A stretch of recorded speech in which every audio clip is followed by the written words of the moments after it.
You've never heard anything like it. Yes, it's Diminishing Returns podcast with me, Calvin, and the two regular hosts, Alan. Hello. And Saul. Hello. And today we are talking about, in the run-up to the film Doolittle, which precisely no one is going to see. I'm predicting it's going to be the biggest... You're predicting it's going to do little box office. Oh, brilliant. Brilliant. I think it will go down as one of the bigger flops in it must be history. quite expensive one as well. In all the history? effects and stuff. Yes, the worst film in history. Not just 2020. How much money have they spent on it? I've not actually seen like a trailer or anything about it, so I know Robert Downey Jr. is in it. Well, the only thing I know is the trailer I've seen, and it looks shit. Well, $175 million is the budget listed online. And it's one of those things where it was supposed to be released about like last year or something, and then it had like a month's worth of reshoots because test audiences reacted so poorly to it. And to be honest, until it was put on the schedule for this podcast, I didn't even know it was coming out. I had no knowledge of this. I'm pretty sure I had remembered years ago when Robert Downey Jr. was being rumoured as being Doctor Dolittle, and I was like, oh, might be interesting. And then it's here, it's happened, and I guess we'll talk more about the trailer later on. It's surprisingly... vague? Well, I want to say breathtaking, actually, but that implies that it looks good. So, anyway, we'll talk more about that later on. Cat situation on our hands.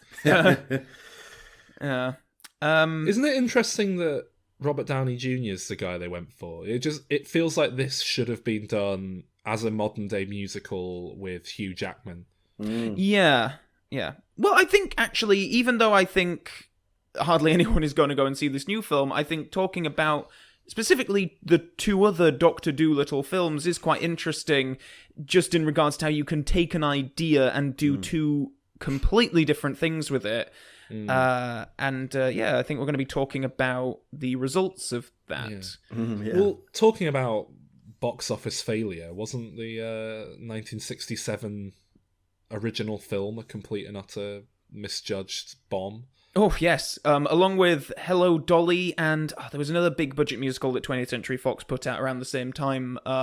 They pretty much released three films that kind of killed the big budget family musical for decades. Well, this was pretty much the end of it, wasn't it? The late 60s.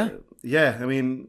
When did what was it, Oliver or something, who won Best Musical, Best Picture at the Oscars? I want to say 69. Yeah, that was like the end of, and then coming into the 70s, that whole kind of new wave thing kicked in, and Golden Age Hollywood was officially over. And I think the musical was a sort of most pompous example of Golden Age Hollywood, and it's just so.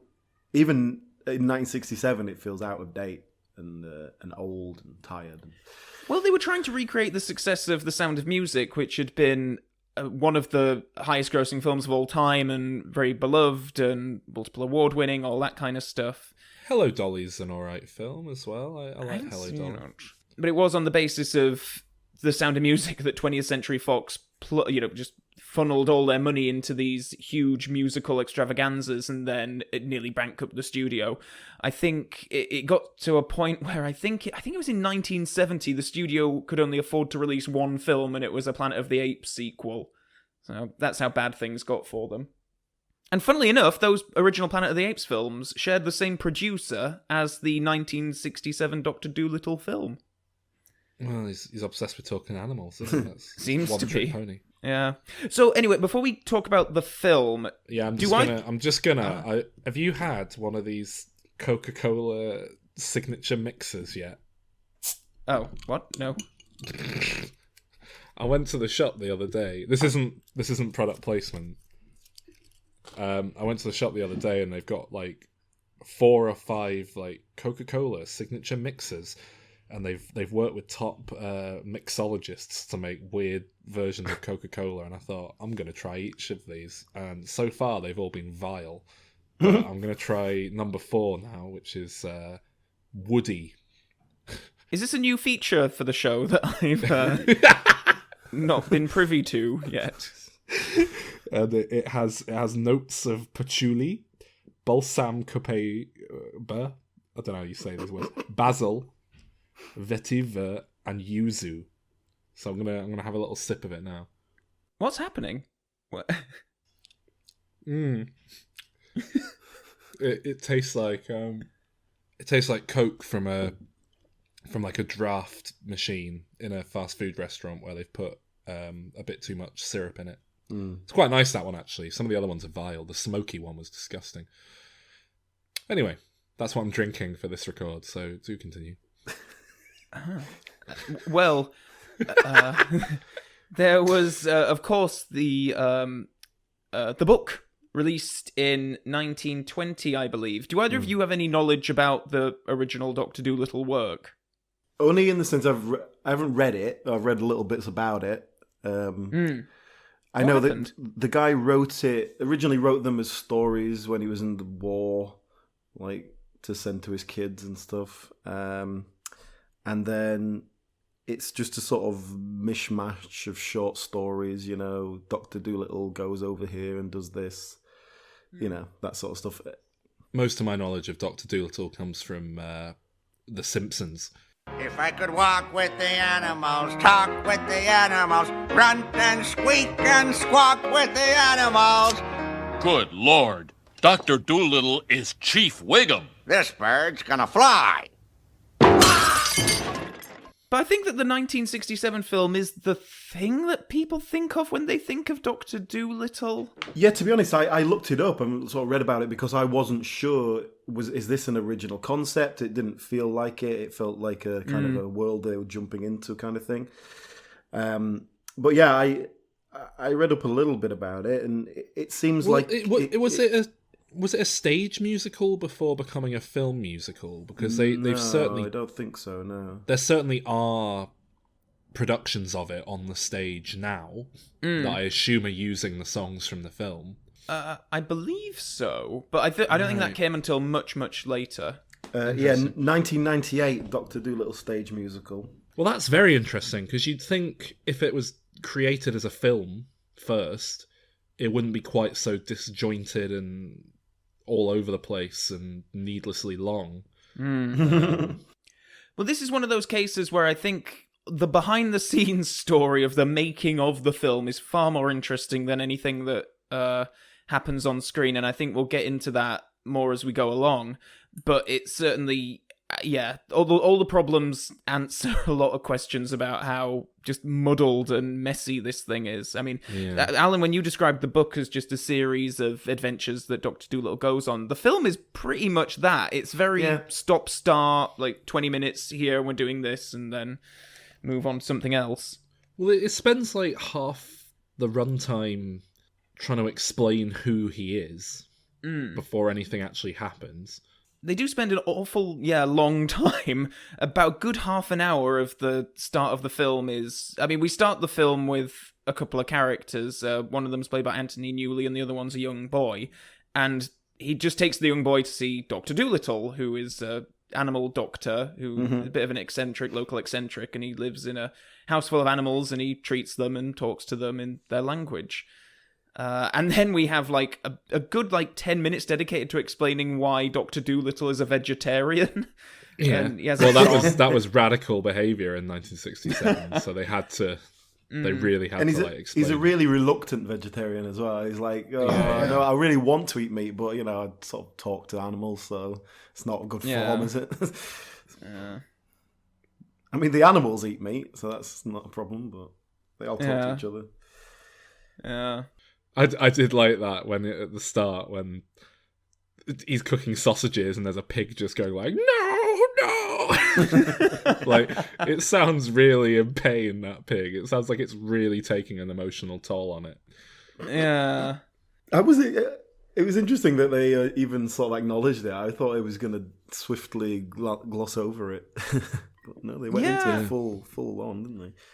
Well, I think that Dr. Dolittle's relationship to animals here is very interesting. Like to say he can talk to them, and they sound like, you know, they're very articulate. They're human level intelligence, all of them, everything he talks to. Yeah. And yet he still kind of does treat them as, like, when he's going around with that 2-headed llama, like trying to sell it, and, you know, I don't know. He feels like he still thinks of them as property that he could just, you know, take here and there, which I thought was interesting. I thought he was going to be a bit more to the circus. Yeah. Exactly. He's got an interesting morality when it comes to animals. And yeah, his whole reluctant vegetarianism, I thought, was an interesting part of that.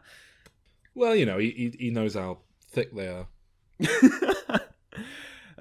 Yeah. Anyway, so that's kind of the setup, and then there's a bit of plot involving he pisses off some local dignitary. Magistrate, yeah, that's right. Yeah, who you might recognise from Doctor Strangelove. I don't think I've ever seen this actor in anything else, but I noticed immediately. But he has a daughter, and there's would you call it a love triangle? It's not developed. It's Samantha Egar is there, and she's sort of romancing Anthony Newley, and then also romancing Rex Harrison, and it's a weird... it's never quite developed. It never pays off or anything. It's just... No. Yeah, very odd. I thought I might have missed something halfway through then, because Anthony Newley sings a song about how he's falling in love with her, and then she was like getting off with Rex Harrison or whatever, and it was like, what? Hang on, what's happening here? I thought I'd missed something, but I don't think I did. I think it was just... I started off making lots of notes about this film, and they're all quite scathing. And it looks like I stopped making notes as soon as I've never seen anything like it began, which is quite early on, really. But yeah. I mean, the first note I made was, this is the sort of musical people are talking about when they say they don't like musicals. Well, can I ask a question about Rex Harrison? Which is, why do people put him in musicals when he clearly can't sing? Well, they cast him here because he's got a dog's name, so they thought, oh, he gets it. But the guy can't sing, and it's not that, like, oh, he's trying to sing, but he's not doing it. He's not trying to sing. He's just talking over some music. Why are the animals so inconsistent? I would converse in polar bear and python, and I would curse in fluent kangaroo. If people ask me, can you speak rhinoceros? I'd say, of course. Can't you? He's in My Fair Lady, so I guess off the back of that, they were like, oh, he's a bankable musical guy, we'll use him. Why don't poor people learn to speak? Well,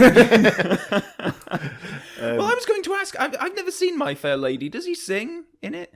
Well, in the same sense he sings in this, yeah. Why okay. can't a woman be more like a man? Damn, damn, damn, damn! I've grown accustomed to her face.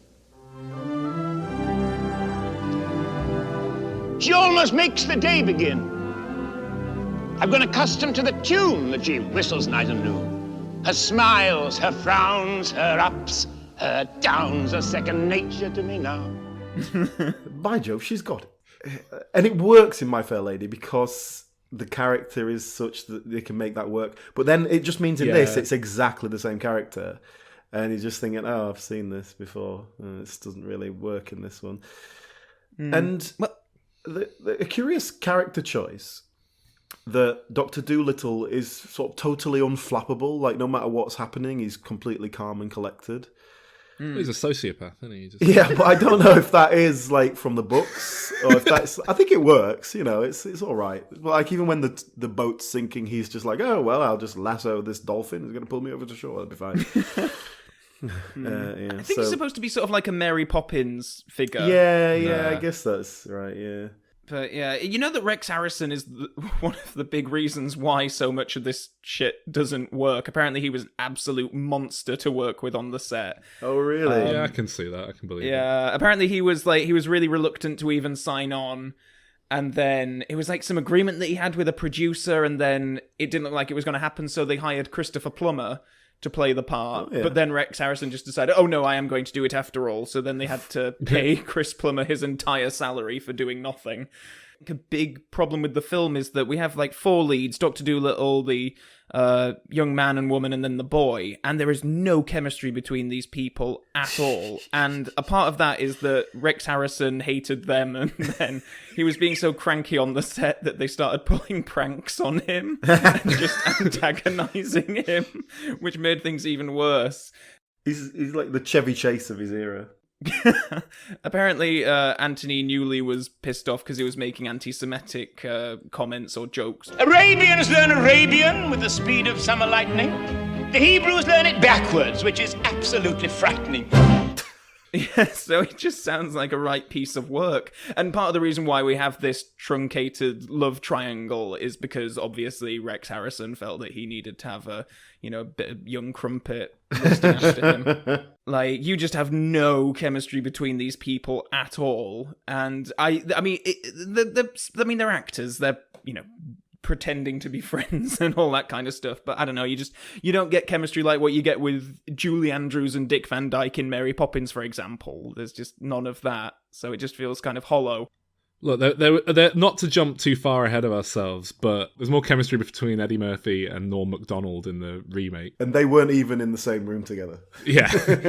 They've probably still, to this day, not met. And then obviously there were a lot of production problems to do with the fact that, you get 2 elephants, 3 llamas, a cat, a dog, and a rat on one set together, and there's gonna be pandemonium. But it got so bad because apparently they filmed in England, a big chunk of it, and they'd trained all these animals in America, and they were flying them over. And then when they got to the airport, the customs wouldn't let them in because the animals, there was a quarantine policy or something. So they had to buy new animals that they, could get in England and train them up and send the other ones back to America, which is obviously very costly. And yeah, it just sounds like a production. Animals are costly. Evan Almighty's the most expensive comedy film ever made because all the animals. For the totally. Because you have like, so well at the box office, then. I read something about they gave some rum to a squirrel or something because they needed it to sit still for Rex Harrison to like sing a lyric to it, and it wouldn't sit still. So they just were giving it like little eyedropper drips of rum. What about, there's a bit where Rex Harrison is holding like a fox puppet that is like squirreling around. It's such a weird mix of real and fake animals. It is bizarre, yeah. That fox puppet, I have to say, the first sort of scene when you go in and there's just a room full of animals is really impressive from a special effects point of view. Like, nowadays it'd just be CGI and it just wouldn't be exciting. But there is something about, let's just put 25 different animals in a room and watch them, like, piss about. But then you're right, it is this bizarre mix of, like, a ratty Salem Saberhagen from Sabrina the Teenage Witch fox puppet and some pom dogs that look nothing like foxes that are supposed to be fox cubs. I was trying to figure out if it was like Rex Harrison controlling the puppet, like, because it was in his arms. I thought, did he have a fake hand and his arms? Yeah, I couldn't tell. But it wasn't. It was definitely someone like kneeling down behind him, like with his arms around his waist. Also worth noting, like, you can tell Frank Welker wasn't established as the Hollywood voice actor for animals yet, because the animal noises in this film are shite. Oh, yeah. Is it just like sort That of generic sound clips that they're just chopping? No, it all just sounds a lot. I mean, half of it sounds like a person just sort of being like, dog, cat. Well, I genuinely got confused with when it was supposed to be Rex Harrison talking to the animals and when it was supposed to be the animal, because Rex Harrison does do it as like a, be talking to a dog and he'll go, ruff, ruff, ruff, sort of thing. Yeah. No, but that fox, because it's like screeching at one point, it's really disturbing. And then also just the fact that they probably killed and skinned a fox to make that puppet. I'm not convinced that was done without animal. Yeah. Very, very strange. Well, Calvin, I'm assuming you know a bit more about Anthony Newley. I'd be interested in what you know, because he seems like a very odd chap. So Anthony Newley plays Matthew Mugg in this, which is like, I don't know what his role is supposed to be, but obviously they thought Rex Harrison can't carry this on his own. We need a younger guy to have a love interest or whatever. He's a weird guy. Like, he's not just an actor. He was, a singer, musician. He wrote music. He wrote lyrics. Yeah. He wrote the music. He wrote the lyrics for Goldeneye. Goldfinger, wasn't it? Sorry, Goldfinger. Yeah, not Gold. He's probably dead by the time Goldeneye came out. He's credited for writing "Feeling Good" on a number of things here. I'm assuming that's the song made famous by the likes of Nina Simone. That's right, yeah, that's used right. in a cover. Yeah, wow, that's quite a good... Bird flying high, you know how I feel. Sun in the sky, you know how I feel. Reeds drifting on by, you know how I feel. It's a new dawn, it's a new day, it's a new life for me. And I'm feeling good.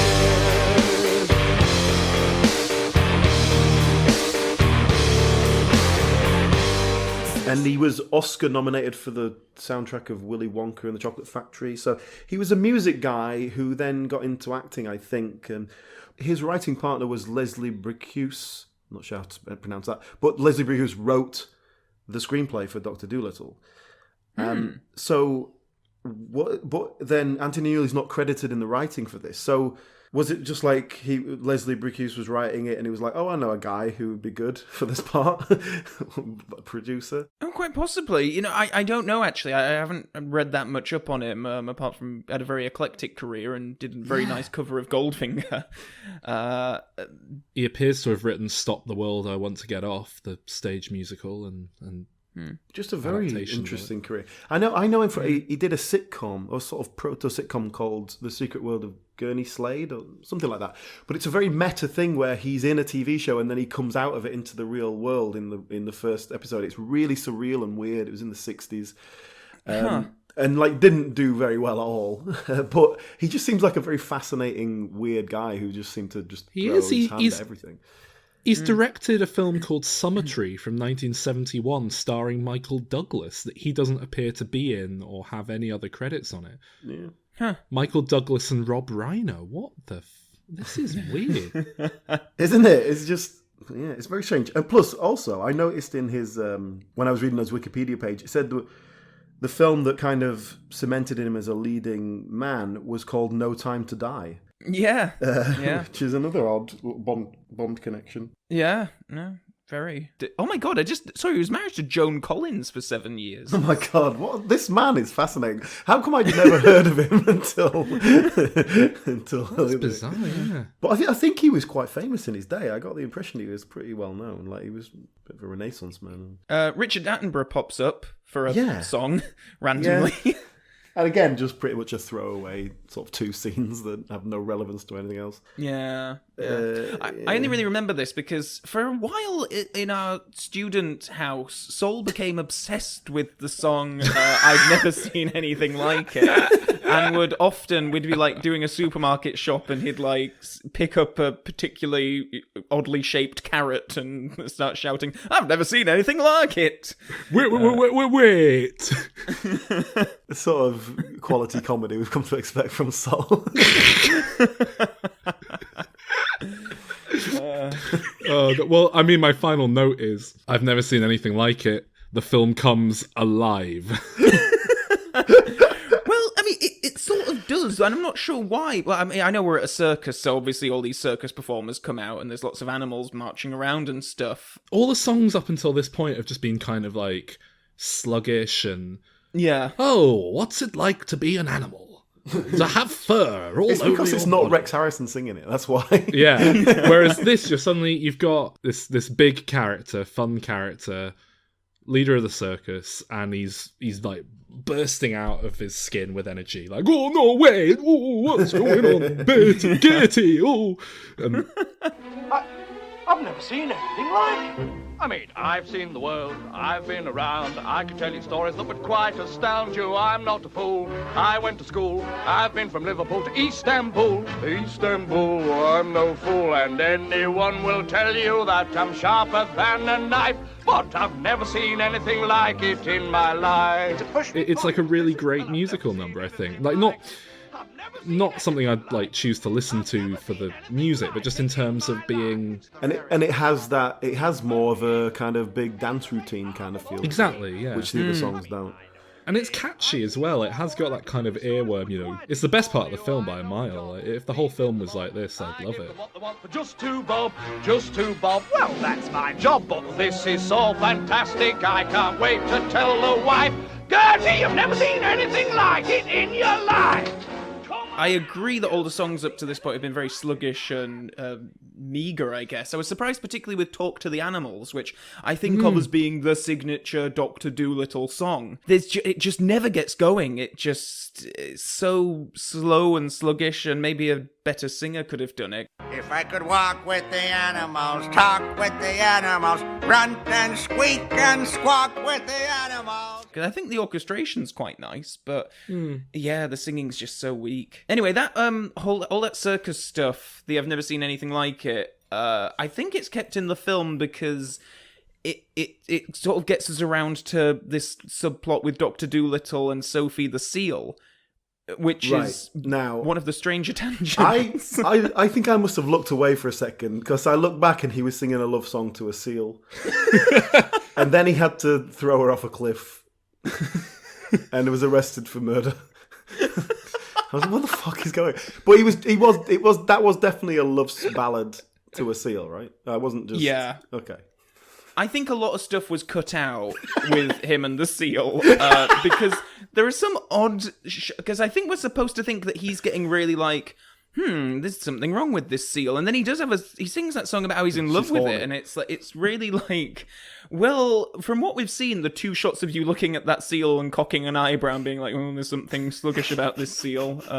But yeah, I mean, basically, Sophie the Seal is missing her husband up in the North Pole, and Dr. Dolittle goes through this very elaborate scheme to release her into the wild. So then he had to dress her up as an old lady and then get her on a carriage and all this sort of stuff. And there's sort of like a man with a monocle next to her and it pops out. And it's like, oh my good lord, your grandmother is a very seal-like woman. So that's weak. it. It's so weak. Yeah. It is one of my favourite bits of the film just because of how stupid it is when he's singing that song to her and then just chucks her off a cliff.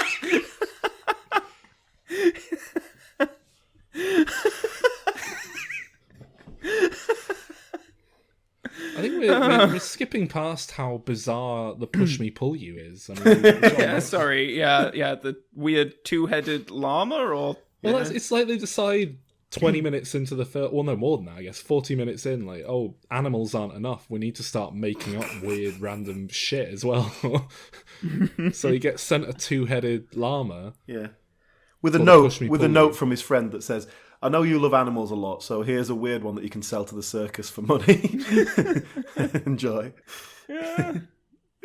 But it's just bizarre because he's... I mean, it's two people in a pantomime horse costume. I do like the way that they make no attempt to move like an animal in any way. It's just, I mean, they may as well be wearing trainers. Well, doesn't it? He's negotiating that, like, how the profits are going to be split, and the animal gets this much of the money and stuff. And it's like, well, hang on, it's an animal. It's not going to be able to spend that money. Well, it's strange that earlier on, like, he's dealing with, oh god, it's that mouse, actually, that field mouse with the bent tail, and then he puts it in that contraption, and my heart was in my throat when I was watching this. I was like, oh god, that's a real mouse, and they're putting its real tail in some kind of strange vice contraption. But there's a point around there where I think he says something to the mouse says something, and then he says back, oh no, there's no charge, sort of thing, but... Well, that's because that was just a quickie. Usually he's like, he fixes the cow, and then he's like, oh, remind me that cow owes us 8 pints of milk. So it's like they pay in whatever they can. Which is usually not much use to him, I think.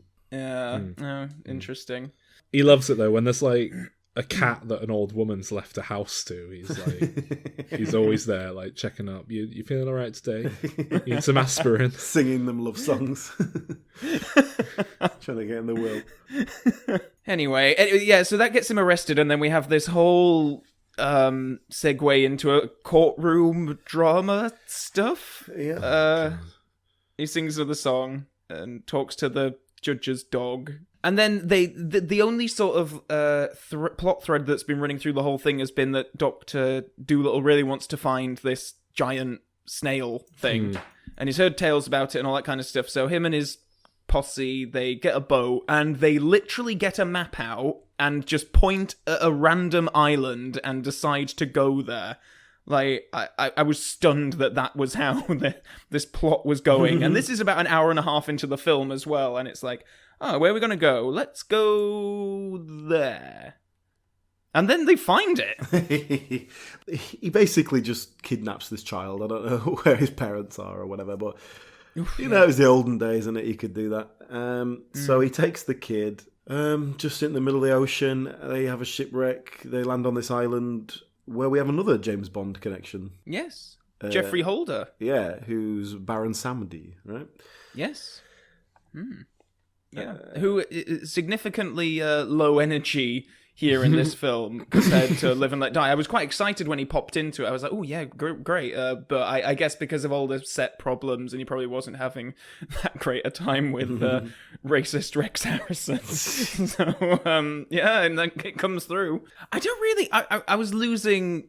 the will to my live. attention around this point, so I couldn't quite understand why. Right, so Dr. Dolittle gets this whale to push the island, and there's like a rock on a volcano, and as a result of this, the rock like falls off the volcano, and then because of that, the island dwellers want to kill Dr. Dolittle and all of his mates. What was that about? Yeah, it was like it was in the holy religion scripts rock of the island. yeah. Was like the special rock has fallen into the volcano.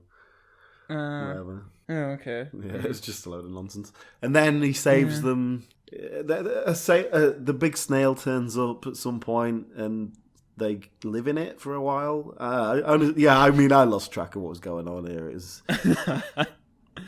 And then Rex Harrison just sort of orders all the islanders around until they turn into a giant moth. And then it's like, oh, well, I can't go back to England because they still are going to charge, I'm going to be put on trial for murder. And then he gets a message from someone that says like, oh, they're not going to actually. And he's like, oh, great, I can go home now. Giant moth. Then he flies, and then that's it. You make it sound stupid, Calvin. That's Doctor Dolittle. 1967, Doctor Dolittle. Nominated for Best Picture at the Oscars. Yeah. Jesus Christ. Do you guys know this story? Is there a story behind it? Go on. Well, obviously the film flopped massively. It didn't make its money back. They spent so much money on merchandise that no one bought. And the studio had put so much money into it that they launched what was described when I read the article as the most aggressive Oscar campaign ever, which basically just executives were just taking out members of the Academy, like proper whining and dining over the space of a few months so that it would get nominated in all these various categories, even though no one liked it or saw it. But it did win Best Song for Talk to the Animals. So, yeah. There we go. But it was nominated. Oh, it also won for Best Special Effects. I think that's fair. The amount of animal wrangling, yeah. And then it was nominated for Best Picture, Best Art Direction, Best Cinematography, Best Editing, and Best Original Music Score. I can tell you what it was nominated up against for Best Original Song. Oh my god, it won Best Song opposite The Bare Necessities. The Bare Necessities on the Jungle Book. Jesus Christ. And the Look of Love from Casino Royale. That is scandalous. That is outrageous. Listen to the other films nominated for Best Picture. In the Heat of the Night, which won, Bonnie and Clyde, Guess Who's Coming to Dinner, and The Graduate. I mean, spot the odd one out of those five. Good lord. Yeah, fucking hell. Wow. I mean, that just goes to show this was a real sort of changing of the guard in Hollywood, and this was old school, and like Sound of Music was kind of the last hurrah of it in a lot of ways. And, well, shall we rate it and see how terrible it is? Yeah, okay then. 5 out of 10. I found it very trying and annoying, but it had some nice moments and bits in it. I'm down to earth. I tell you straight. I can tell you stories that would fascinate you. I know the trade. I know the tricks. I once bought an elephant for £2.6. £2.6. 5 out of 10. I think that's quite generous, to be honest. But I was going to say. Yeah, I mean, similar. I found it extremely ungripping and generally quite poor. I gave it a 4. I think I gave it an extra point for I've never seen anything like it. But for you push me, pull you, I'd pay £3. £4. £5, 'cause I've never seen anything like it that's alive. I'm going to give it a 3. I'm surprised I'm the one going the lowest here, but there weren't that many highs. The bit that I enjoyed the most is when his sister's shrieking and all those old people in the village are like bumping into grandfather clocks and that kind of stuff. And if that's the best stuff in a film, then yeah, and there's not enough of it, it's a 3. Well, let's jump 30 years ahead. Honestly, I'm surprised it took him that long. Yeah, because at its heart, it's a nice concept. Someone can talk to animals. Yeah. But I guess people just ripped it off and did like the Wild Thornberrys and stuff and realised they didn't need to license Doctor Dolittle to do it. So a new version of Doctor Dolittle with Eddie Murphy as the star. Eddie Murphy in his kind of I'm trying to do family stuff but not really kind of phase. It was the beginning of the end of his career, really, wasn't it? It was, or the middle of the end, maybe. And it's very much, we take the concept of someone talks to animals, that is all we're taking from the original stories.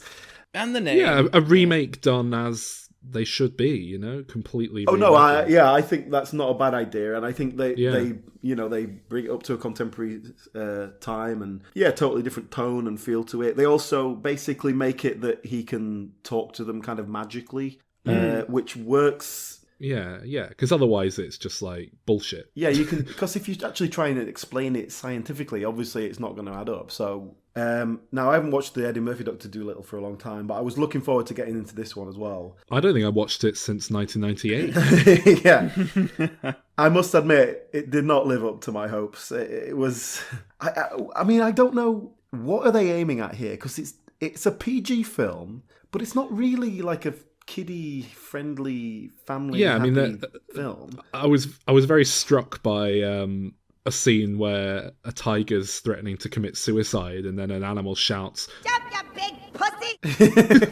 Well, that's it. There's a few mild swears. There's definitely some sort of sexual inferences. Who was this aimed at? Because it's not like an adult. It was a family audience. I went to see it in the cinema when I was 8. Yeah.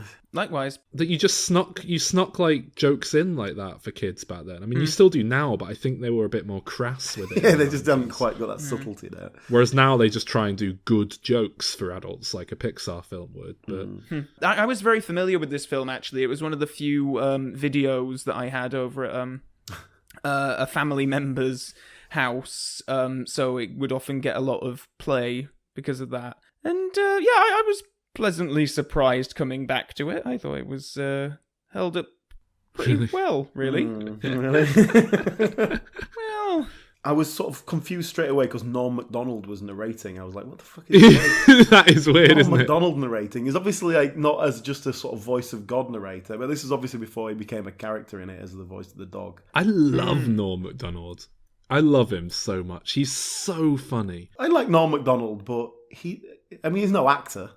He's not an actor. No, I know, but he is an effortlessly funny man in real life, and I don't think any of that really comes across in this film. No. But I have no idea who this man is. Well, he's a stand-up comedian. He was on Saturday Night Live for many years. I think he got fired because he was a bit too much of a wild card. When the people here asked me to do the show, I gotta say, I felt kind of weird, I don't know if you remember this, but I used to actually be on this show, I used to do the weekend update news routine, you remember that?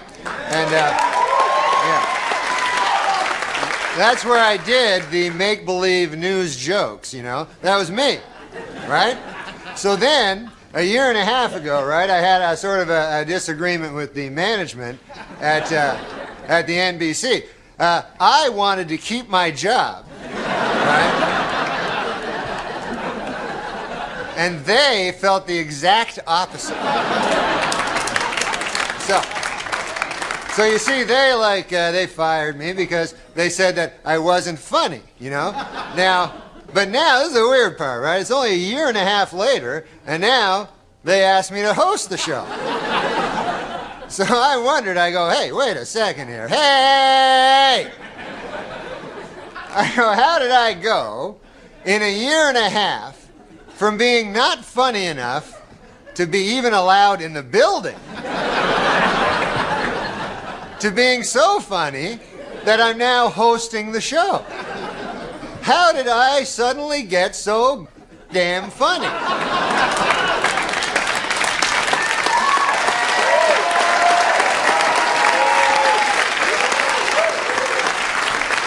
It was inexplicable to me, because a year and a half, then it occurred to me, I haven't gotten funnier. The show has gotten really bad.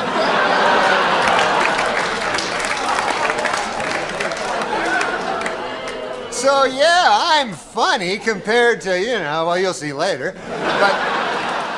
But he's known for being a real, a bit of a punk rocker within, stand-up comedy, and a bit, impossible to control. Controversial. One of his most infamous scenes on the internet is him on Conan O'Brien or something like that. Carrot Top did a movie. You know Carrot Top? I know of him. Chairman of the board. Chairman of the board, yeah. So it's Carrot Top's romantic interest, Courtney Thorne Smith, I believe, and it's her. So she's sort of really, but he's just there, done being the guest, sat next to them when she's trying to promote the film, and he's just there, Nothing but making out. All right. It's 9.5 weeks, but Carrot Top. we were doing. Wow! I gotta check out that movie. Is it called 9.5 Seconds?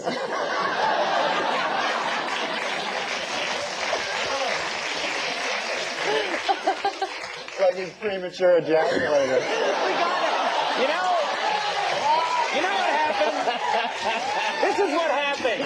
You know what happened? He said 9.5 seconds, and I'm looking at him because I know there's more. And I wait, and I see the glimmer in the eye, and then bang! I thought you were going to crack whore, but no. But what's the movie going to be called? Well, Really? I know what it's going to be called. Yeah, what's that? If it's got Carrot Top in it, you know what a good name for it would be? What's that, Norm? Box Office Poison. She's in it. What about my career? Courtney Thorne Smith, the girl sitting to your left, is in the movie. I'm going to go see it for fun. How do you scare everybody else away? No, I love this girl. I would see any movie with this girl in it. She's a beautiful lady and a talented, nice talk show guest. Okay. As evidenced by her appearance on our rival show. All right, well, there's this 2-hour season finale of Melrose Place. There's this movie coming out. Yes. Title undetermined at this point. Chairman of the board. Oh, all right. Do something with that, you freak. I bet the board is spelled B-O-R-E-D. Well, I'm sure you know, Sol, chairman of the board was the directorial debut, or at least feature debut of Alex Zamm, who, amongst many other glorious films, directed Doctor Dolittle, $1 Million Mutts. Oh my God! We Wow. dealing with. Also did Inspector Gadget 2, Jingle All the Way 2, lots of 2s in his CV. In more ways than one. Anyway, we'll come back to that later. To get back to Doctor Dolittle, and like I say, as looking at the cast here, specifically kind of the voice caster doing the various animals, and now it is a job where it's look, we need to get you in the studio for about 3 hours, do this, and we'll pay you some money. If that. You can get... Pee-wee Herman has one line in it. Well, exactly, but they've gone for comedians. You've got Albert Brooks, Chris Rock, Julie Kavner, there's a pigeon, You know, Ellen DeGeneres, Gilbert Gottfried's in there. It's like they've gone for comedy. John Leguizamo was basically a comedian at that point. Yeah. Gary Shandling. Yeah, It does seem telling of what they were aiming for, and you've got Eddie Murphy in the lead role. It feels like this should be. I know it is a comedy, but a different type of comedy. Like it just feels like they need to be. Let off the leash, if I dare use that. What's bizarre is the likes of Paul Rubens, Gilbert Gottfried, with like 1 or 2 lines of dialogue, are credited. Paul Giamatti isn't. Now, do you think he saw the film and requested to have his name removed? I mean, what's that about? Was he big enough at this point that it would be like a...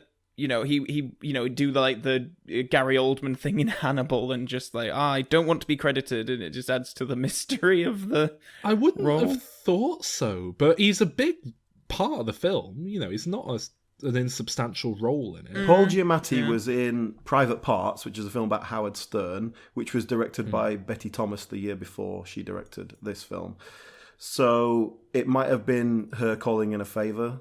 Or her just sort of like, because she'd worked with him before, he was like, yeah, I'll do it, just don't credit me, I don't want to get involved. So there's a connection with the director. That's the only thing I can point to as explaining that. I don't know. Another notable cast member who appears in front of the camera, hey now. Calvin, have we ever got you to do the Jeffrey Tambor voice? I can't remember. The Jeffrey Tambor voice? Yeah. I don't think we have. What is that? Just Calvin, just in the deepest voice. So don't like put a voice on other than making your voice as deep as you possibly can. Just say, hey now. Hey now. Pretty good. It kind of half worked there. Hank, I was just wondering why you say that hey now thing.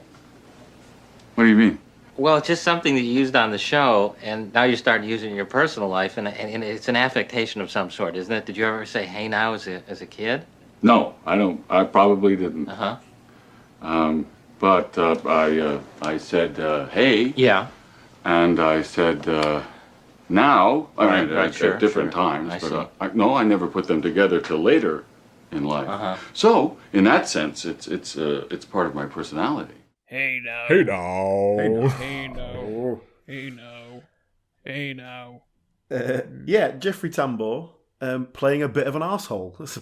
But he's really stepping out of his comfort zone there. Actually, there was one thing that struck me in that scene where they take the dog to the vet. I thought the puppet work and combining a puppet with live action animals with a bit of CGI worked really nicely here. I thought it was quite smooth and put together. I have to say, the special effects in these films holds up really well. Particularly the second one. The second film, I don't know if you guys rewatched that one, but like I genuinely couldn't tell what was and wasn't a puppet in places with those bears. And like the only thing they're really CGIing is the mouth to make them move a little bit, which is actually a small detail, and it's not like they're trying to recreate a whole dog and make it do backflips or something.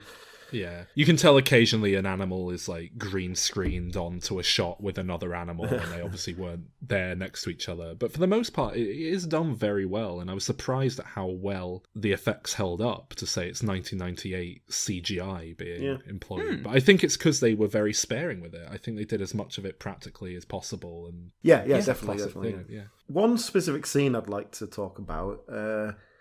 So the dog gets taken to the dog pound because he's a stray, and Eddie Murphy goes to sort of like, I'll go and rescue him. But then they do this... I'm going to rescue a dog, shit. They do this... because it's at the pound, they do a kind of dog jail pastiche, and they decide to throw some film references in there. Now... Oh, wait, this is something this franchise is terrible for. I mean, just like, what's a movie? Is that the bit where a dog just goes, "Hello, Clarice"? No, that's in one of the later ones. That's in one of the Kyla Pratt ones. But no, in this one, but this is a film where they'll walk down the street and there'll be like a a squirrel will come out and just go, Royale with cheese. and then they'll just carry on walking. This is the worst one because, like, there's the walking through the jail and one of the dogs goes, "Oh, dead dog walking," which makes sense. Like, dog might go to get put down and all that. And then they've got one that does a kind of Sling Blade voice where he's going, "I swear I ain't going to hurt him." Yeah. You know? And it's like, I like that, yeah. Okay, he was in prison, I suppose. Everyone was doing Sling Blade impressions in the late 90s. That was just go-to hat comedy. Exactly. It was. That's fine. The audience suggestion is Sling Blade and Oprah on a date. I sure do like them French fried potatoes. No, you don't, Oprah. I like my fried potatoes. French fried potatoes. Was it? Yeah. Probably Eddie Murphy doing that voice himself. He probably just went, I'll do some basic voices straight. So it goes to the next cell, and it's just a dog, and you hear his voice going, "I am Kaiser Sose." Yeah. It's like, what? That's not a quote from the film. In fact, he's never in jail in that film, and the whole point is that he doesn't admit that he's Kaiser Sose. What? It was the laziest writing. Someone's just gone like, "Oh, let's throw some jail references in it." Does anybody know any jail films? Like, they've got to be films from like the last 5 years.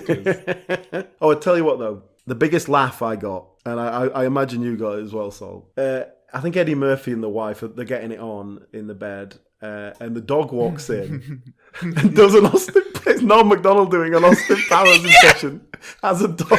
Yeah, baby. He comes in and going, "Oh yeah, yeah, baby, you're getting horny." But it's Norm Macdonald. And I can just imagine how uncomfortable he is with it. That was a throwaway enough little line that was relevant to the situation that character might just chuck out. It was, I mean, it was bad. It was because it was Norm Macdonald. Yeah. There's some sort of plot going on here where he's like, they're trying to sell the hospital, and because he's going mad and talking to animals, it's ruining it. You got Oliver Platt as like the dickhead one. David Skiff is the kind of nice one. Peter Boyle's there. It's all a load of nonsense, and it's just like setting up, oh, he has these different pressures on him, and he's got to choose the right path of saving animals. And then there's this big sort of the climactic scene is him performing brain surgery on a tiger, which is fair enough. I mean, it all works in the kind of context of the slightly nonsense world we're living in there, in that story world. But all very basic, straightforward stuff as well. And I mean, for me, I was just sort of let down a bit overall by the level of comedy, and the writing was just weak. And, you know, it was a bit of a disappointment, to be honest. I don't think my expectations were very high coming back, so I just thought it just worked at a base level of what it's supposed to be. I smirked a bit here and there. I liked the guinea pig, particularly the bit where he drops it in the middle of nowhere and then he goes off. And then he puts it on the roof like Mitt Romney did with a dog. I get why it, was a big hit in the 90s as a just kind of base level family bit of crap. I think I enjoyed it as a kid. Yeah. Because, I loved animals as a kid, and there's a surprising lack of films that really play into animals, hundreds of them. We've not really touched upon that, but I think that is a very good point, actually. It's like, as a kid, it's like, especially if you're a kid that loved animals, like, just the concept that, oh god, I could talk to them. It's a real sort of child fantasy. Completely, yeah. Yeah, brought to life in these films. That probably can't be underestimated, really. How strong that concept is. What other animal extravaganza films were there in the 90s? This is the Jurassic Park of broad strokes animals. There was Ace Ventura as well. Oh, of course, yeah, Ace Ventura, yeah. I'm trying to think of anything else. But Ace Ventura was a 15, so you had to be like with a cool friend's house. Like they had it on video or something. Maybe that's kind of what this was going for. Yeah. Probably. I mean, it wasn't good, was it? It's not a good film. I don't know. I think it's better than the 60s one. By far. Yeah, I don't think that's a high bar. Yes. But I'll give you that. What did you rate it? Oh, well, it would be a 6 from me. Like I say, I think it's just sort of pitched very well at family entertainment. I remember watching it a fair few times when I was a kid and getting a lot out of it. So yeah, I think it's fair. I think it's a passable bit of entertainment. Like I say, I was just slightly disappointed. I feel like it has the capacity to be much more. Eddie Murphy has the capacity to do much more. I gave it a 5. Yeah, I gave it a 5 as well. There's not much difference between, yeah. If I can jump straight to Doctor Dolittle 2, I enjoyed this more, basically. And the reason was, put it straight out what it was, Eddie Murphy. Doctor Dolittle 2, Eddie Murphy is having fun. He's freewheeling. They're not bothered about him sticking to the character at all. Like in the first one, he's working a script and he's got a character. In this one, it's just like, Eddie, just be you. Throw some lines off, do some ad-libbing, it's fine. And I enjoyed it so much more because of that. I kind of agree, yeah. I thought this felt far more comfortable in what it was doing, and a lot of the comedy and worked a lot more. The plot felt more... It felt just better, more organic, relevant to the character, but also, like, I don't know, higher stakes. I certainly started off preferring this to the first film. I mean, basically, as it went on, it just all dragged. I was like, oh, God, come on.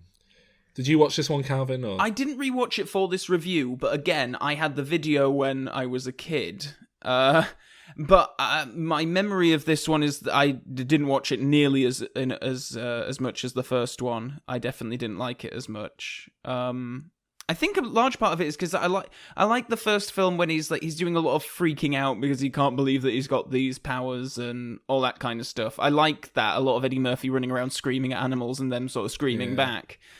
I remember this one didn't have any of that really because he's comfortable with it now, isn't he? Yeah. Well, this is more just like, you know, Eddie Murphy yelling at a bear, but then his wife comes out and thinks he's yelling at her and like that. Look, shut up and listen. The strongest male is called the alpha male. He wants everybody to know he's the boss male. You have to be him.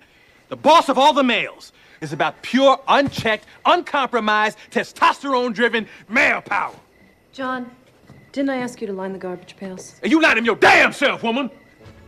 What? I'm so sorry, honey. I was talking to the animals. I got a little riled up. I was teaching them something. Stop messing with those animals and go and get us something to eat. Okay, I'm on my way. Going to get the food right now, honey. Go. Oh, on my way. Way to go, alpha male. Talk the talk. Shut up! Who are you telling to shut up? I wasn't talking to you. I was talking to them. I was talking to the animals. I'm going to get the food. But I think the plot line here is a little bit more linear as well, because rather than having to set up this idea that he talks to animals and then he's freaking out and then we need a bit of plot just to give it some closure. This is just, here's a plot, here's the story going on. Look, Save the forest. He's trying to get the bears to shag each other. And the subplot is that his daughter's got a boyfriend. Yes.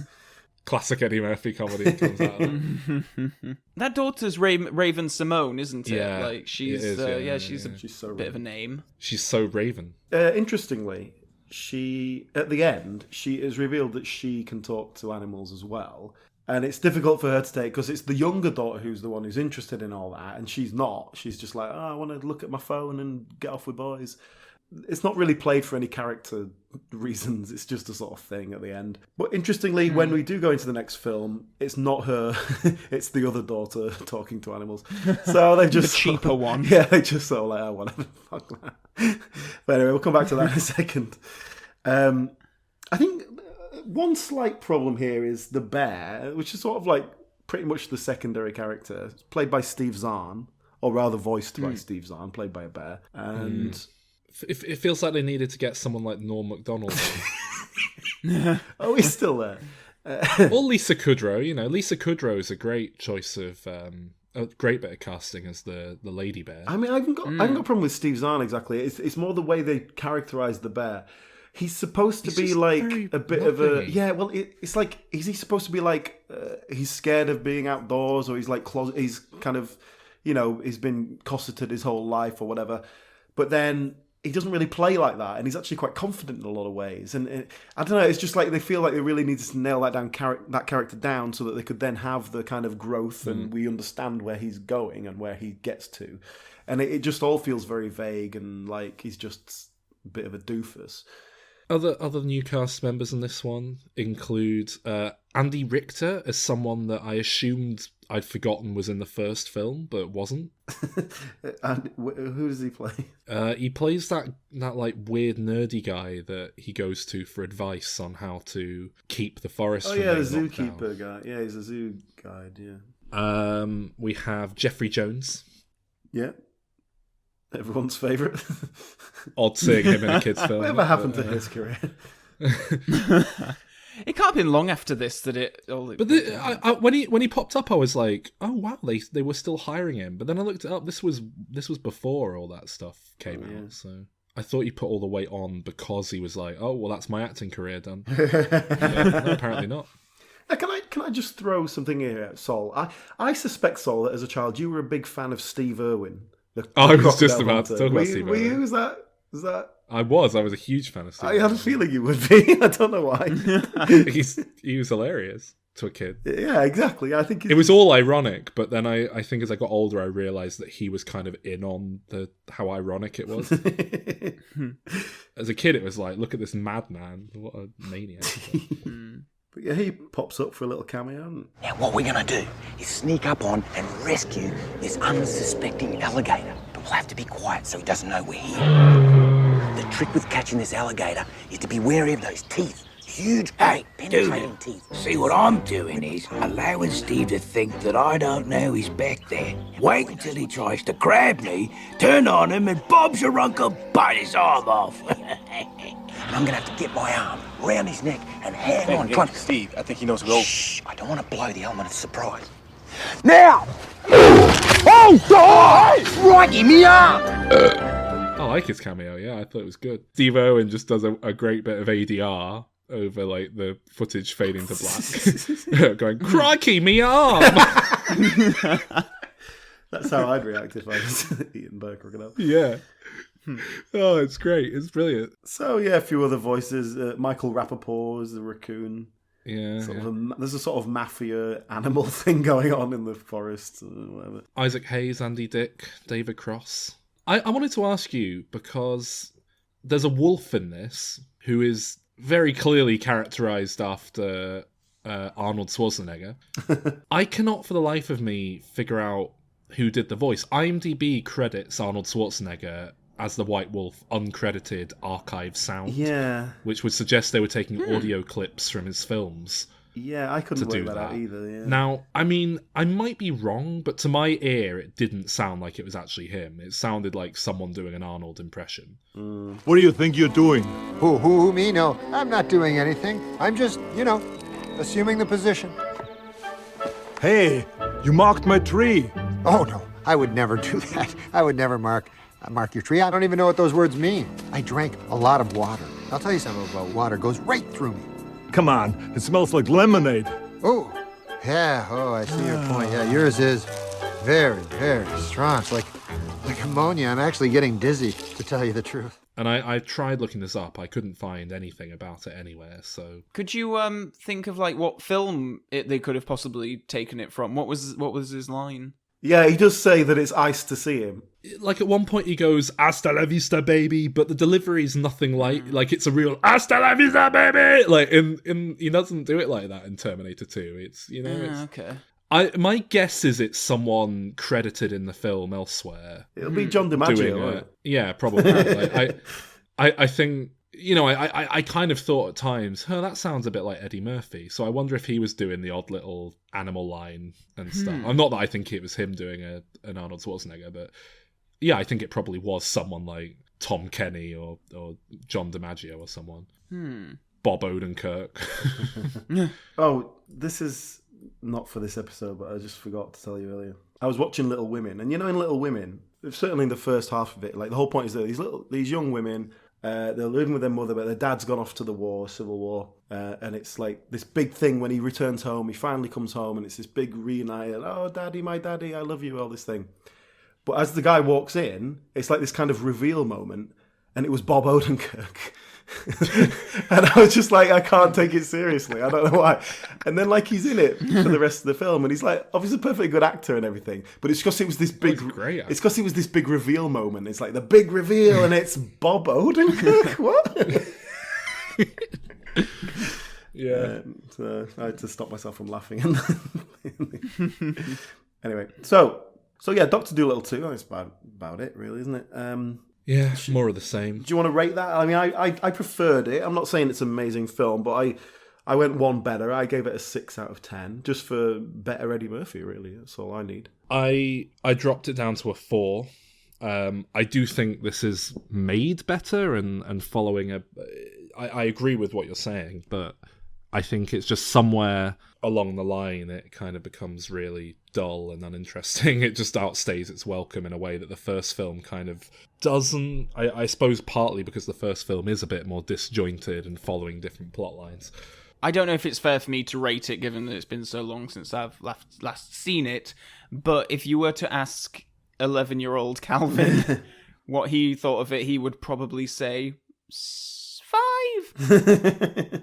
Right, so I have never seen any of these further sequels. Did you guys watch them? Because I know it takes, Kyla Pratt, Maya Doolittle. Who is the younger child of Doolittle.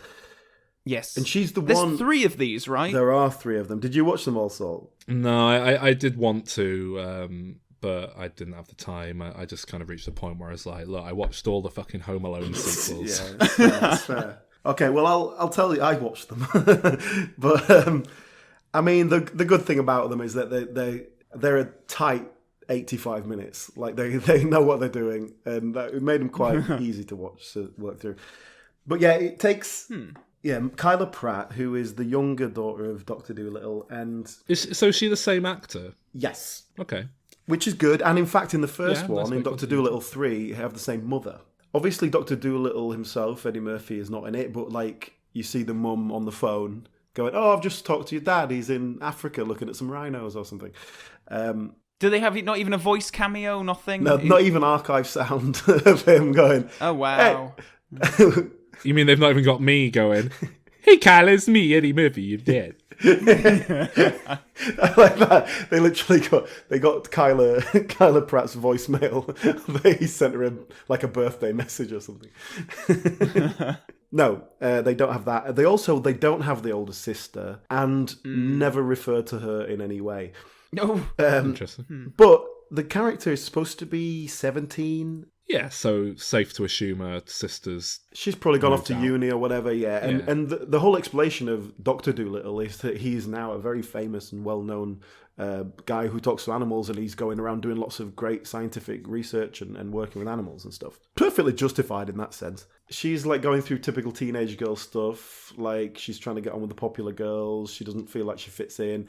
And so her mother forces her to go to a ranch called the Durango Ranch, where she they learn to ride horses and stuff. What a missed... I mean, I feel like you do the ranch in the 4th one. I feel like Doctor Dolittle 3, you get some japes out of her being in high school. You do high school kid learns they can talk to animals, and surely that's... But yeah, whatever. All right. Well, I mean, that's the first 10 minutes, basically, where she's like, animals are talking to her, and she's like, "Stop talking to me, I'm look like a freak in front of everyone." And then the popular girl goes, "Oh my God, who are you talking to? Are you talking to that squirrel?" And she's like, "No, what squirrel? No, what? I can't talk to squirrels. What are you talking about?" And he's like, really weak stuff. And, but if Dr. Dolittle's a really famous celebrity, and she's the daughter of him, it wouldn't be that weird to be like, "Oh yeah, I can do that as well." Exactly, and that's part, cool. That's part of the problem with it, in that, yeah, she's sort of really embarrassed by it because she feels like she doesn't fit in, but it never quite plays like that. The only reason you'd be embarrassed by it is because people wouldn't believe you and they'd think you're crazy. And but then you can prove it. That is a problem that occurs throughout the films, and then so anyway, she goes to this ranch and she doesn't tell everyone who she is. She pretends, she changes her name so they don't know who she is. And so she can be herself. But it works. I can totally see why this film would appeal to, say, a 12-year-old. It works on that level. The plotting is fine. And, like, there's all these other kids at the ranch. Well, they're supposed to be about 17. They're all, like, 28-year-old actors.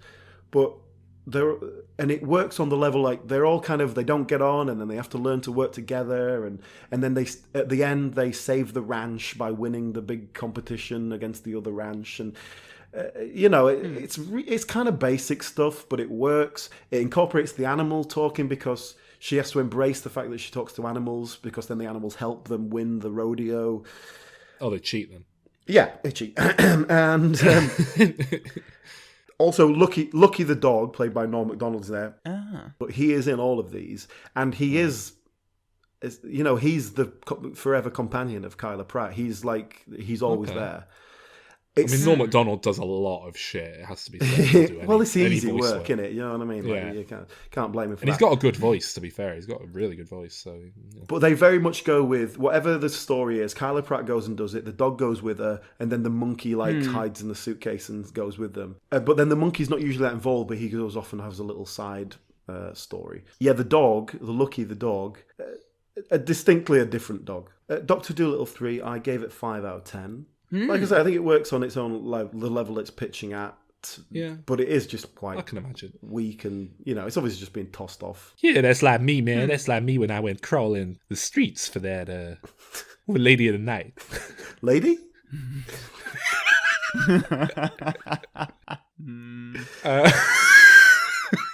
So the fourth one, I was very disappointed I didn't get to watch this one. Dr. Dolittle Tale to the Chief. Because it seems to be set in the White House.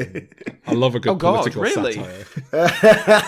Yeah. The fourth one is an extremely weak plot premise. One day, not the FBI, the Secret Service, or some sort of White House aides turn up on the Doolittle doorstep and we need Dr. Dolittle. We got a problem with an animal at the White House. And they're like, oh, he's off in Africa looking at some rhinos or something. But then she's like, oh, well, I can do it. I can talk to the animals. The president has a dog. It's always there at public events, but it's recently started acting up. And so they need someone to talk to it. Well, it's because the dog's a Republican, and he takes issue with the president's affiliation. Do you know every president ever pretty much has had a lot of pets, apart from Donald Trump, who's had no pets ever. That makes you seem more human, doesn't it? Yeah, but you've got to go back hundreds of years. It's insane. They normally have at least a dog, if nothing else. But I mean, some of them were mad. Some of them had pet crocodiles and hippos and stuff. I mean, you're going back a few years there, but Calvin Coolidge had a pet hippo. And the guy who plays the president is Peter Coyote, who you will know from things. He's one of those people who, he's in a lot of stuff. And I have to say, he's the best thing in it, and he brings a real dignity to the film that it doesn't deserve. And it really holds the film together when all the stupid stuff is going on. This is mad, actually. I'm just looking at the list here. You have to go back to James K. Polk, who I've never heard of, to get a president who had no pets. And he was in office 1845 to 1849. And even before him, he's the only other president in history to have had no pets. That is odd, isn't it? That's very weird. Andrew Johnson didn't have official pets, but it says he fed white mice he found in the bedroom. He what?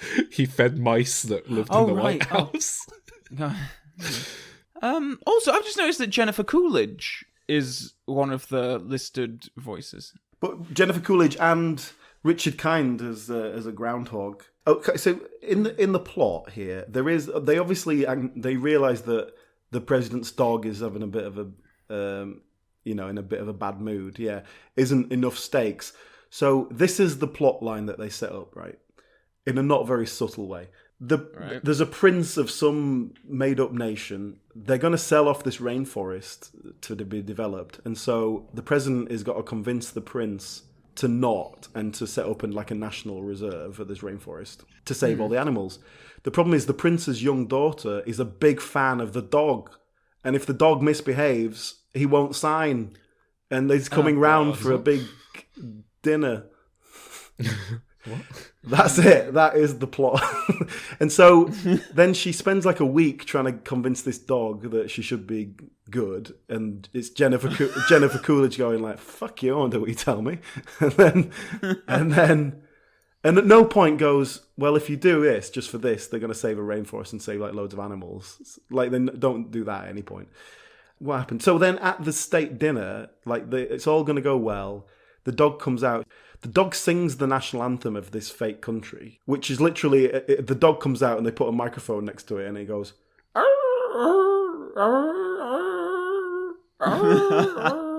And it goes on for about a minute. And it's like, oh my God, we have to listen to a whole fake national anthem sung by a dog. That's that. I gave that one. What did I give it? 4 out of 10. Okay.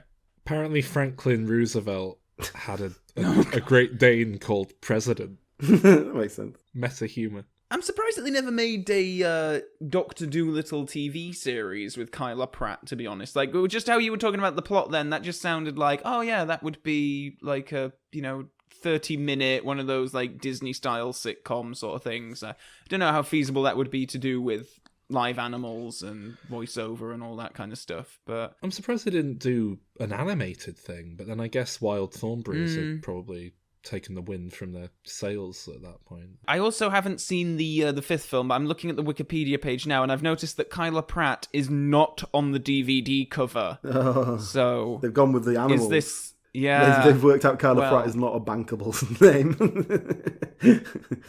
The front cover is, so the title, Doctor Dolittle, $1 Million Mutts. Yeah. And then the front of the DVD cover is the dog with, like, glasses on, sunglasses. And then the tagline is, Lucky Goes to Hollywood. And there's some kind of little chihuahua thing with, like, a bow tie on and a backwards cap. I know what you're thinking. This is all about the dogs now, isn't it? They're going to focus on the doggy bit. No, it's pretty much the same as the last one. It's all about Kyla Pratt, and the dog sort of goes along with her for the ride. Oh wow. Man, the cast's good for this one. Judge Reinhold. Yeah, Judge Reinhold is in one scene, precisely one scene they could afford him for. I mean, what do you mean, Sol, about the cast? Because he's the only name I recognise. Pauly Shore. Pauly Shore is a cat. Stephen Root. Yes, he has approximately 3 lines. Good. He's also credited as a turtle when I'm pretty sure it's a tortoise. It's a tortoise. Yeah. Americans can't tell the difference. It's weird. It is weird that. Why can't Americans tell the difference between turtles and tortoises? Like, they really seem to struggle with it. I've heard, like, smart American people talk about this, and they, like, refer to tortoises as if they're a kind of turtle. Well, I blame the Teenage Mutant Ninja Turtles myself. Oh. It might be that, yeah. In the previous film, one of the subplot is that she's trying to get into uni to study veterinarianism, which makes sense. But she's not that good at school. Her grades are shit. So they're like, we know you can talk to the animals and that, so we like you, we want to take you, but you're a bit shit. So her going and... You're like the single most qualified person to be a vet in the world, other than your dad. But, yeah, exactly. But... So her going to help the president means she gets, like, the president sends a letter to the school saying, oh, you should definitely get her. She's top bollocks. Right. So this one... So there's continuity then. Oh, That's yeah. Interesting. So this is her... Oh, in 2 weeks I'm going to uni to start studying veterinarianism. She watches this video that it sort of explains what the course is, and she finds out that the course is, like, science, and they have to learn medicine and anatomy and stuff, and not just talk to animals. And she's like, what the fuck? I don't want to do that. That sounds shit. I can't do it. Oh my God. And, like, I don't know why she didn't look at that before she went in the course. Instead, she goes to Hollywood because... Does she sell out? She goes to Hollywood at the behest of this, like, it girl kind of, it's supposed to be like a Paris Hilton type kind of vacuous blonde woman who has a chihuahua. Kyla Pratt talks to the chihuahua and solves the problems, and then this girl is like, oh my God, you should, like, totally do a reality show where it's you talking to animals, which is actually a really good idea. Like, obviously that would sell. I mean, I think there is a show that does that, except it's just this guy who, like, says he understands how animals work, and he's called the Dog Whisperer or whatever it is. Caesar Milan, yeah. Is that loads of shit on Fox, yeah. Yeah. I mean, so obviously that show would work. But then it's like it plays it as a satire of Hollywood and of TV and, like, vacuous TV, and they go around meeting all these celebrities with their animals, and there's this sort of, like, TV producer / agent who's obviously, like, an arsehole. He's kind of a poor man's Matthew Lillard, and he's, like, trying to get us signed this contract for this TV show, But then obviously the TV show is not what she wants it to be. She wants it to help animals, but the TV show is actually like really crap. It's weak. It's very weak. They really don't care. You can tell that nobody cares what's happening. They're just tossing it off and like, let's make some money. Well, and you're saying Eddie Murphy isn't in this one? Basically, this dog that she's friends with, not Lucky, but another one, is feeling sick, and she's like, "Oh, maybe you should like change your diet or something." She's like, "Okay." And then, like 2 days later, the dog is like really sick, and they have to take it to a vet, and the vet's like, "Oh no, it's okay. We know what it is. She's gonna survive." But it's actually like, if you're a vet, it's like really easy to identify. You would have spotted it straight away. And so obviously Kyla Pratt's like, "Oh my god, I should be a vet. I thought talking to animals was enough, but I need to learn how to cure them medically." Which is very much like psychiatrists can fuck themselves. It's like all problems are medical. If you can't tell me what your problem is, then it doesn't matter. Very stupid and pointless, but the point of it is she learns that she has to go to school instead of going to make millions in Hollywood. Why doesn't she do both? You think there's no demand for a reality show about a vet who can talk to animals? There's no middle ground at all in this. It's very basic. There's a popular series on Fox now about Dr. Oakley, who is a vet in the Yukon. She can't talk to animals. Or he. I've never watched it. The weakest one of the lot, definitely the last one. I mean, increasingly over these three Kyla Pratt films, it's like the scripting is weaker. The characters are all exactly the same, I suppose. She's not especially good. She's not terrible, but nobody cares. I gave this one 3 out of 10. Thank you for watching these. Yeah. Well, it's obviously it's my pleasure. Well, I know basically nothing about this new Robert Downey Jr. one coming out, so I'm now looking at the cast list on IMDb. Yeah. So I knew Robert Downey Jr. was in it. I knew Tom Holland was in it. Hang on, Tom Holland's a voice? Yeah. I thought he was actually in it. No. Why is everyone making a big deal about him being a voice in it? He's not even got an interesting... Because he's a big deal. Young people like him. So, him and Selena Gomez. Yeah, but his voice isn't interesting. No, it's not at all. But then they made a big deal out of him for that Spies in Disguise film that he did with Will Smith. And, well, yeah, but that's animated, and he's... Emma Thompson's in it. I mean, that's, good voice, I guess. Ray Fiennes. That'll be good if he's doing it as a fucking, Courtney. What the fuck? Rami Malek, I don't like him. You probably do, Cameron. There's a little Bond connection for you. Yeah, he's all right. I'm watching Mr. Robot. He's good in that. Jesse Buckley. Kumail Nanjiani, he's going to steal the show. Wait a minute. Marion Cotillard, Michael Sheen. Good. John Cena. Why would you cast him as someone called Yoshi? Oh, dear. Antonio I've Banderas. seen nothing about this film. Like, I've not seen a single advert, nothing. And then, so I sat down to watch the trailer for this, and it was so not what I was expecting at all. All right, well, I've not seen the trailer yet. I'm going to watch it now with no sound. Yeah, give it a watch. I'm All curious to know what you think. All right, there's the annoying, 2-second trailer for the trailer playing at the minute now. All right, let's see. The trailer's beginning. Universal. Yep. Okay. All right, some CGI elephants walking around, and there's a kid running around. From the producer of Alice in Wonderland. That's a bad start. Just a kid running around, CGI monkeys, and Maleficent. Oh. It's a girl. Right, now she's walking in, there's a load of monkeys and birds flying around, but they're all CGI. Everything's so less CGI, impressive than in 1967. But it's basically that bit from 67. Oh, and here he is, Robert Downey Jr. with a straw hat. Horse and carriage. It's like Downton Abbey. Oh, he's riding an emu, or an ostrich, rather. Yeah. It's a nice idea. It'd be better if it wasn't so shit-looking. Polar bear, whale, they're on a boat. The good thing about watching Parrot. this trailer with no sound is that there's barely any dialogue in the film, in the trailer. It seemed like... These I was going to animals say... look terrible. I mean, You're not listening to it with the music, are you, Saul? No. It's like one of those really pumped up epic covers of What a Wonderful World. So this on the ship with a gorilla. Yeah. I'll tell you what Robert Downey Jr. Now he's is in saying. some magic kingdom. Robert Downey Jr. is saying, country. "It's okay Or a to tiger. be scared." Or a little bug. It's a tiger there. Oh, now they're trying to crawl along a mountain top. I mean, it's just, the animals just look shit. None of them look good. Yeah. It looks kind of like Tintin, the motion capture version level of... like, it doesn't even look like it's trying to be photoreal. No, it looks like a high-end video game. It's not... Yeah. This is pretty piss poor effects-wise. And the trailer really does not give much away in terms of plot or character or anything. It's very much like, look at these visuals, look at these visuals. Oh, a dragon. Which doesn't particularly bode well. There's a dragon. Yeah, at the very end of the trailer, I think it's going to be a shit show. Yeah. I can't see it being very good. I think it's going to be a massive flop. Yeah, I think so.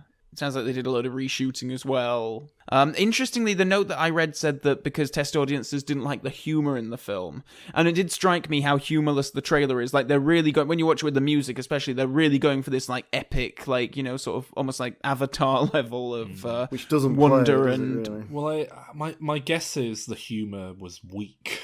And the good thing to do would have been like hire some funny people to put good jokes in. But they've taken the opposite approach from the sound of it. It was so easy to put extra jokes in something like that as well, because you just get your voice actors in to do some new lines, make, you know, oh look, it's the funny monkey or whatever, and he's always cracking jokes. Yeah, you just have him go, we're gonna need a bigger boat. And you're like, boom, done. Right on par with Eddie Murphy in the 90s.